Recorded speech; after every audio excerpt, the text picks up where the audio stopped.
পিঠা যাবে কুটুম পাড়া, ভোরের আগে ভীষণ তারা, নবার নেতায় শীতের ভুরে, পিঠা রসের গন্ধ উড়ে। হ্যালো এভরিওয়ান, আসসালামু আলাইকুম, welcome to my channel Kakon's daily lift. আজকে আমি আপনাদের সঙ্গে শেয়ার করব হৃদয় হরণ পিঠা। আর এই পিঠাটা সত্যি মানুষের হৃদয় কেড়ে নেই, একবার মুখে দিলে মিলিয়ে যায়। Let's go process. এই যে দেখেন, আমি হাঁড়িতে 500 গ্রাম দুধ দিয়ে নিয়েছিলাম, সেটাকে আমি জাল করে 250 গ্রাম করে নিয়েছি। এখন এটাতে লবণ দিয়ে দিয়েছি, আর দিয়ে দিলাম এখন 1 কাপ ময়দা দিয়ে দিয়েছি, বা আপনার সাদা আটা দিতে পারেন প্যাকেটের।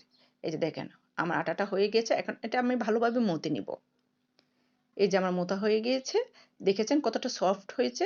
ঠিক এভাবে আমি লিচি কেটে নিব, তারপর ছোট ছোট করে রুটি করে নিব। আপনার ঠিক এই প্রসেসে রুটিগুলো করে নেবেন। আপনি আপনার পছন্দ অনুযায়ী রুটি করে নেবেন, ছোট বড় যে যেরকম বানাতে চান। এই যে আমি পিঠাটা বানিয়ে নিচ্ছি, আমার ফিঙ্গারগুলো খেয়াল করবেন আমি পিঠাটা কিভাবে বানাচ্ছি। একটা হার্ড শেপ হচ্ছে, দেখতে পাচ্ছেন? এই জন্যই এই পিঠাটার নাম হচ্ছে হৃদয় হরণ পিঠা। আর খেতে সত্যি হৃদয় কেড়ে নেয়। আপনি একবার বাসায় ট্রাই করতে পারেন। আর শীত মানেই পিঠা, শীতে পিঠা খাবো না তা কি করে হয় বলেন? এই যে দেখেন, সমান করে নিয়েছি। আবার এই পাশ দিয়েও দেখেন ঠিক সমান আছে। আমার ফিঙ্গারগুলো খেয়াল করে এই যে প্রেস করে ঠিক হার্টের মতো করে নেবেন, হার্ট শেপ করে নেবেন। এই যে দেখেন হয়ে গিয়েছে। আর আমাদের প্রতিটা মানুষের ভিতরে এরকম সুন্দর একটা হার্ট আছে, তাই না? এই জন্যই তো আমরা একজন আরেকজনকে এতটা ভালোবাসি। এই যে দেখেন সুন্দর করে আমার পিঠাগুলো হয়ে যাচ্ছে। ঠিক একই প্রসেসে সব কয়টা পিঠা আমরা বানিয়ে নিব আর প্রিয়জনদের খাওয়াবো। এই যে দেখেন আরেকটা পিঠা আমি আরেকটা প্রসেসে করে দিচ্ছি। সে ঠিক শাড়ির কুচির মতো করে নেবেন। যারা নতুন ওই প্রসেসে না পারেন, ঠিক এই প্রসেসটা ফলো করতে পারেন। শাড়ি কুচি যেভাবে আমরা দিই ঠিক সেই প্রসেসে করে তারপরে সেম প্রসেস।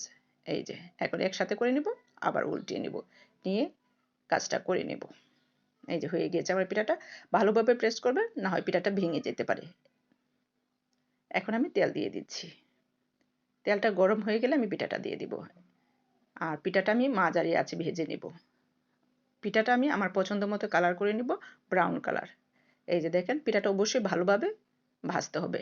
ভালোভাবে ভাজা না হলে ঠিক খেতে সেরকম টেস্ট হবে না। এই যে পিঠাটা আমার ভাজা হয়ে গেছে, শিরা করে নেব। আমি হাঁড়িতে দিয়ে দিয়েছি চিনি 2 কাপ, 2 কাপ পানি, এলাচি, দারচিনি, তেজপাতা। শিরাটা হবে পাতলা শিরা, ঘন শিরা হবে না। 4-5 মিনিটে শিরাটা আমার হয়ে যাবে। এক তারের চাইতেও কম হবে। এখন আমি পিঠাটা প্রসেস করে নিয়েছি। যে পাত্রে রাখবেন ঠিক সেই পাত্রে পিঠাটি দিয়ে তারপরে শিরাটা দিয়ে দিবেন। এই যে আমি শিরাটা ডুবিয়ে দিচ্ছি, পিঠাগুলো ডুবে থাকবে। এই যে আমার শিরাটা দেওয়া হয়ে গিয়েছে। আমি এটা 2 ঘন্টার জন্য রেস্টে রেখে দিব। 2 ঘন্টা পরে দেখবেন আর একটু শিরাও থাকবে না, পুরোটা একবারে চুষে নেবে। এই যে দেখেন পিঠাটা কতটা সফটই হয়েছে, আমি তুলতেই পারছি না। আর মুখে দেওয়ার আগেই মিলিয়ে যাবে পিঠাটা। আমার চ্যানেলটা যদি কেউ সাবস্ক্রাইব করে না থাকেন, প্লিজ সাবস্ক্রাইব করে দেবেন, পাশে থাকবেন। Thanks for watching my videos. Tata.